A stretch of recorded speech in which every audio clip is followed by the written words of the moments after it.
বন্ধুরা, তোমরা যারা এসব একঘেয়েমি গল্প শুনতে শুনতে ক্লান্ত হয়েছ, তাদের জন্য নিয়ে এসেছি একদম খোলামেলা অডিও গল্প।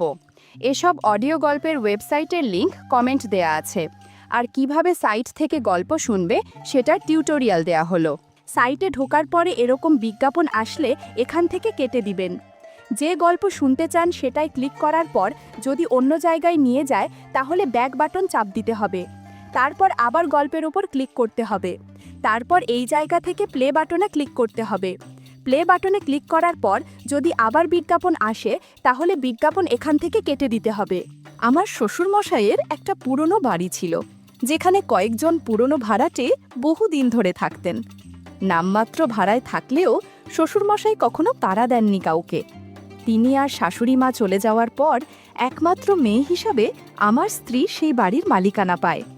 স্বাভাবিকভাবেই বাড়ির খেয়াল রাখা আর মাসে মাসে ভাড়া তোলা এই দায়িত্ব এসে পড়ে আমার ওপর। আমি 2-3 মাস পর পর গিয়ে ভাড়াটেদের সঙ্গে দেখা করতাম, গল্পগুজব করতাম আর ভাড়া নিয়ে ফিরতাম। এই কয়েকবার যাওয়া আসার মধ্যে বেশিরভাগ ভাড়াটের সঙ্গেই একরকম আত্মীয়তা হয়ে যায়। তবে 3 জন ভাড়াটে সদস্য ছিল যাদের আলাদা একটা আন্তরিক টান অনুভব করতাম। বিপাশা বৌদি, অরুণিমা বৌদি আর রমা কাকিমার মেয়ে সঞ্চিতা। এরা সবাই বয়সে অপেক্ষাকৃত তরুণ। বিশেষ করে সঞ্চিতা মাত্র 24 বছর বয়স, কিন্তু স্বভাব চরিত্রে বেশ পরিণত। সঞ্চিতা দারুণ চা বানায়। ওর হাতের চা না খেয়ে আমি কখনো ফিরি না। এক দিন ও যখন চায়ের কাপটা আমার হাতে দেয়, ওর হালকা হাসি আর চুপচাপ চোখের দিকে তাকিয়ে থাকা কোনো কারণে মনটা একটু অন্যরকম হয়ে ওঠে। কিছু বলি না, শুধু এক চুমুকে চা খেয়ে নিই। বিপাশা বৌদি একটু আধুনিক ধাঁচের। বাড়ির ভেতর সবসময় একটা ঢিলেঢালা নাইটি পরে ঘুরে বেড়ান, যেন কারো তোয়াক্কা করেন না। আমি যখন ওনার ঘরে ঢুকি, উনি পাশে বসে ভাড়া গুনে হাতে তুলে দেন। আলগা হাসি দিয়ে বলেন, আজ একটু দেরি হয়ে গেল গো, কিছু মনে করো না। আমি কিছু বলি না, কিন্তু তার উপস্থিতি বেশ নজরকাড়া। অরুণিমা বৌদি একটু গম্ভীর ধরনের, তবে মনটা নরম। ওনার স্বামী বাইরের শহরে কাজ করেন, মাসে একবার মাত্র বাড়ি আসেন। যখন আমি ভাড়া তুলতে যাই, বৌদি সাধারণত শাড়ি পরে থাকেন, কিন্তু অনেক সময় দেখা যায় আঁচলটা গুছিয়ে রাখতে পারেন না ঠিকঠাক। আমি চুপচাপ মাথা নিচু করে থাকি, কিন্তু উনি হয়তো টের পান আমি একটু অস্বস্তিতে পড়ে যাই। উনি তখন মুচকি হেসে বলেন, চা খাবে 1 কাপ? আজকে কেউ বাড়ি নেই, আমি একা। একদিনের কথা, আমি গিয়েছি ভাড়া তুলতে। বৌদি একা ছিলেন। বললেন, আজ টাকাটা দেওয়া হচ্ছে না, পরে একদিন এসো। আমি বললাম ঠিক আছে, পরের বার এসে নিয়ে নেব। কথা বলতে বলতেই হালকা গল্পে আমরা ঝুঁকে পড়ি। জানালা দিয়ে রোদ আসছে, ঘরটা একটু শান্ত, আর ওনার গলার স্বরে একটা আলাদা কোমলতা কাজ করছিল। আমি আর বাড়িয়ে কিছু বলিনি, শুধু চা খেয়ে উঠে এসেছি। একটু সময় পরেই অরুণিমার শাড়ির আঁচলটা ধীরে ধীরে একপাশে সরে গেল, আর ব্লাউজের সামনের কাপড়টা একটু হেলে পড়ে খানিকটা আলগা লাগলো। আমি না চাইতেও তাকিয়ে পড়েছিলাম, চোখ ফিরিয়ে নিতে পারছিলাম না। অরুণিমা সেটা ঠিকই বুঝে নিল। মুখে হালকা এক দুষ্টু হাসি এনে বলল, সমর, বাড়ি ভাড়া দিতে পারো বা না পারো, আমি তোমায় খালি মুখে ফিরাবো না। বন্ধুরা, ইউটিউবের গল্পগুলো শুনে মজা না পেলে আমার ওয়েবসাইটে দেয়া গল্পগুলো শুনতে পারো। সেখানে প্রতিদিন খোলামেলা গল্প আপলোড করা হয়। কমেন্টে ওয়েবসাইটের লিংক দেয়া আছে। আর একটা কথা, তুমি যখন আমার বয়সী, তখন বৌদি না বলে শুধু অরুণিমা ডাকলেই যেন বেশি ভালো লাগে। আমি একটু থেমে হেসে বললাম, মানে?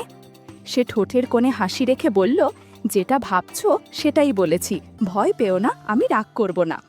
তার কথায় আমি থতমত খেয়ে গেলাম। বুকের ভেতরটা ধুক ধুক করে উঠল। আচমকা ওর আঁচলটা একেবারে নিচে পড়ে গেল, কিন্তু আশ্চর্যভাবে অরুণিমা সেটা তোলার কোনো চেষ্টাই করল না। আমি অপ্রস্তুত হয়ে চোখ নামিয়ে ফেলতে চাইলেও পারলাম না। কিছুক্ষণ চুপ করে থেকে ও বলল, তুমি চাইলে এটা তুলে দিতে পারো, এতে তো কোনো ক্ষতি নেই, বরং সাহায্যই হবে। আমি দ্বিধায় পড়ে গেলাম। মনে হচ্ছিল কিছু একটা বলার দরকার ছিল, কিন্তু গলা দিয়ে কিছু বেরোচ্ছিল না। আমি দাঁড়িয়েছিলাম, আর অরুণিমা আমার চোখের দিকে তাকিয়ে বলল, এইভাবে দাঁড়িয়ে থাকলে তো হবে না, ভয় পাচ্ছ নাকি? আমি কিন্তু ঠিক তোমার মতোই একজন মানুষ, একটু মনের কথা শেয়ার করতে চাইছি মাত্র। আমি মাথা নাড়লাম না। ভয় পাইনি ঠিক, কিন্তু কিছুটা অস্থির লাগছিল। ওর পাশে গিয়ে বসলাম। অরুণিমা তখন একটু ধীরে বলল, তুমি জানো, আমার স্বামী অনেক দূরে চাকরি করে, মাসে একবার আসে, তাও 2-1 দিনের বেশি থাকে না। বাকি সময়টা আমি একা, কোনো কথা বলার মানুষ নেই, নিজের শরীর মন দুটোই চুপ করে পড়ে থাকে, আর এই নীরবতা খুব কষ্টের। আমি মনোযোগ দিয়ে শুনছিলাম, ওর চোখে যেন একটা চাপা অভিমান ছিল। তুমি যদি আমার বন্ধু হয়ে থাকো, অরুণিমা বলল, তাহলে বুঝবে সব নারীর দরকার শুধু স্পর্শ না, দরকার কারো মনোযোগ, আদর, যত্ন। আমি তো তোমার কাছ থেকে কোনো বড় কিছু চাইছি না, শুধু চাই কেউ একটু আমাকে মানুষ হিসেবে দেখুক, অনুভব করুক। আমি কিছু বললাম না, শুধু মাথা নিচু করে ওর পাশে বসে রইলাম। চারপাশে নীরবতা, জানালার বাইরে তখনও বাতাস বইছে। অরুণিমার কণ্ঠে হালকা কাঁপুনি, কিন্তু চোখে ছিল একরাশ আন্তরিকতা।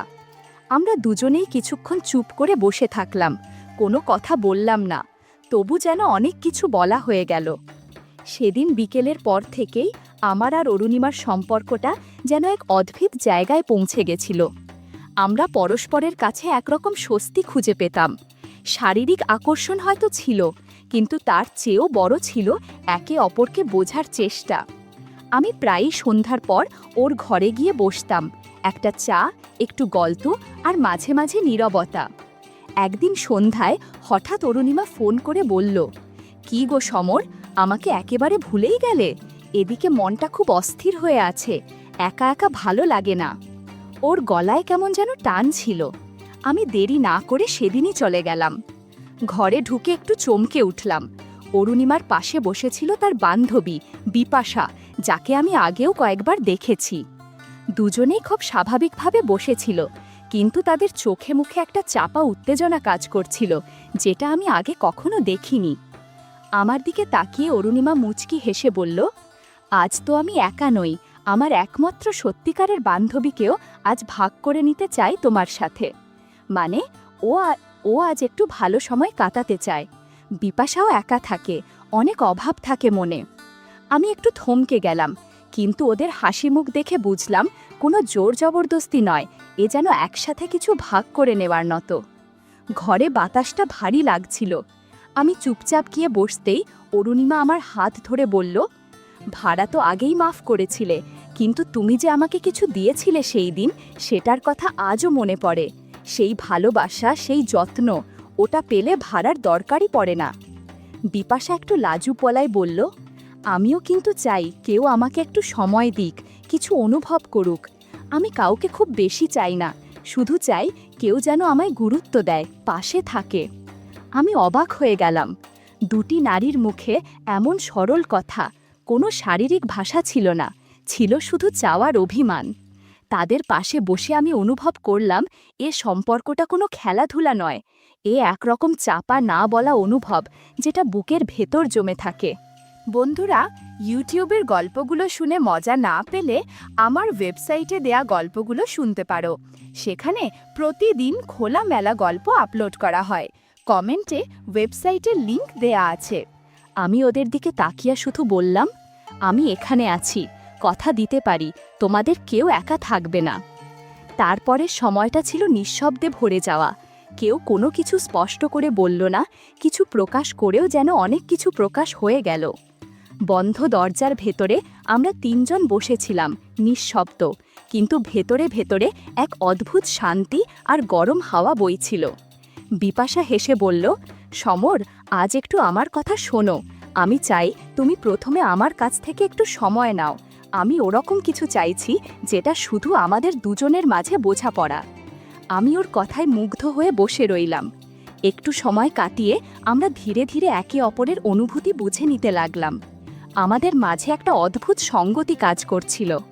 অরুণিমাও পাশ থেকে একটু হাসি দিয়ে বলল, সমর, আজ আমরা তিনজন একটু কাছাকাছি হব, সবাই মনের কথা শেয়ার করব, যাতে কেউ একা না পড়ে। আমরা তিনজন মিলেমিশে অনেকক্ষণ কথা বললাম, মায়া করলাম, আর একে অপরের পাশে থাকার প্রতিশ্রুতি দিলাম। সব কথা না বলে শুধু চোখে চোখ রেখে বোঝার চেষ্টা করলাম। সেই সন্ধ্যায় বন্ধ ঘরের ভিতরে একটা শান্তি, একটা কোমলতা ছিল, যা কথায় প্রকাশ করা কঠিন। আমরা শুধু ছিলেন তিনজন একসাথে, মানসিক বন্ধন গড়ে উঠছিল।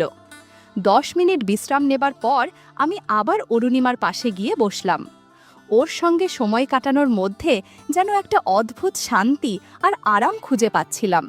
ওর চোখে যে মায়া, সে মায়ায় আমি নিজেকে হারিয়ে ফেলতে চাইছিলাম। ওর হাসি, কথা আর ছোট ছোট স্পর্শ সব কিছু মিলিয়ে একটা গাঢ় সম্পর্কের সূত্র তৈরি হচ্ছিল। অরুণিমা বলল, সমর, আজ একটু সময় আমাকে দাও, কিছু কথা বলবো তোমার সঙ্গে, যা আমাদের আরও কাছাকাছি নিয়ে যাবে। আমি ওর কথা শুনে শুধু মাথা নাড়িয়ে সম্মতি জানালাম। আমার মনে হচ্ছিল ওর কথাগুলো এমন যা শুনে জীবনটা আরও সুন্দর হয়ে উঠবে।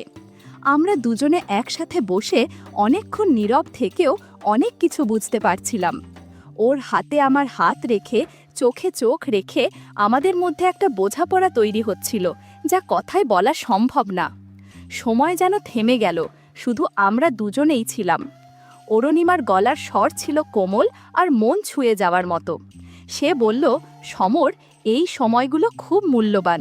আমাদের জীবন যতই ব্যস্ত হোক, এসব মুহূর্তে আমরা একে অপরকে অনুভব করতে পারি, সেটা খুব দরকার। আমি এক প্রকার আত্মবিশ্বাসে ভরে উঠলাম। জানলাম ওর পাশে আমি ভালো আছি। ওর মৃদু হাসিতে ছিল এক ধরনের বিশ্বাস, যেটা আমাকে নতুন শক্তি দেয়।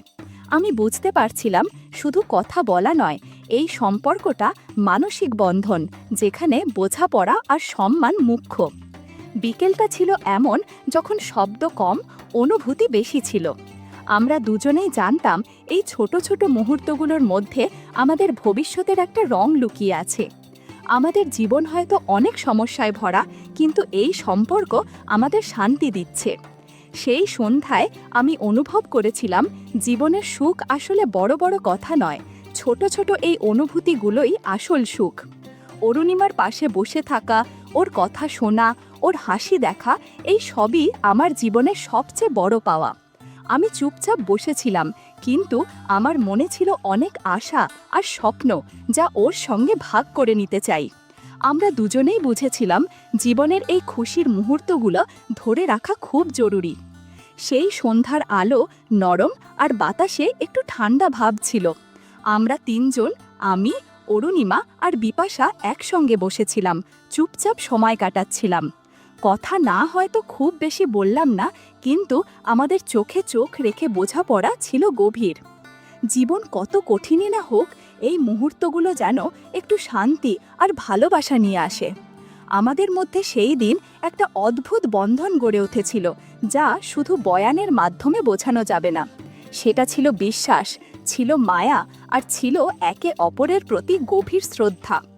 জীবনের ঝড় কিংবা পরীক্ষায় আমরা হয়তো হারিয়ে যাব, কিন্তু এই সম্পর্ক আমাদের পথ দেখাবে, মন শক্ত রাখবে।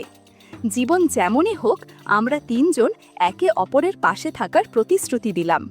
বুঝলাম সত্যিকারের সুখ কোনো বহুল আলোড়িত ঘটনা নয়, বরং ছোট ছোট ভালো মুহূর্তগুলোতে লুকিয়ে থাকে একটা হাসি, এক টুকরো সময় আর এক একজনের জন্য খোলা মন। আমার মনে হলো এই গল্প শেষ নয়, বরং নতুন কোনো যাত্রার শুরু, যেখানে থাকবে ভালোবাসা, বিশ্বাস আর অম্লান বন্ধুত্বের বন্ধন। আর আমি জানি এই বন্ধনই আমাদের জীবনের সবচেয়ে বড় শক্তি হবে। তাই সেই সন্ধ্যা থেকে আমি ঠিক করলাম, যতই জীবনের পথ কঠিন হোক, আমরা একসাথে থাকব, একে অপরকে বুঝব আর একে অপরের সুখে আনন্দ পাব।